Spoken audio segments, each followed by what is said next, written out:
In this video, I'll show you how to accept a friend request on Facebook using your phone. Accepting a friend request allows someone to become part of your friends list so you can see each other's posts and interact more easily. First, open the Facebook app on your phone and make sure you are logged into your account. Once the app opens, tap the menu icon to open the main menu. From there, look for the Friends option and tap on it.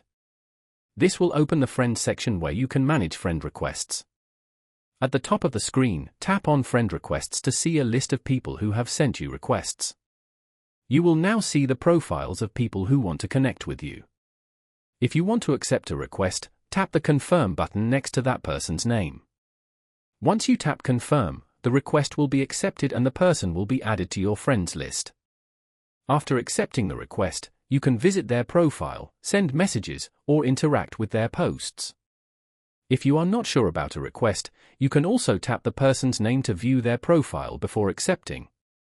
If this video helped you, make sure to like the video and subscribe to the channel for more helpful tech tutorials.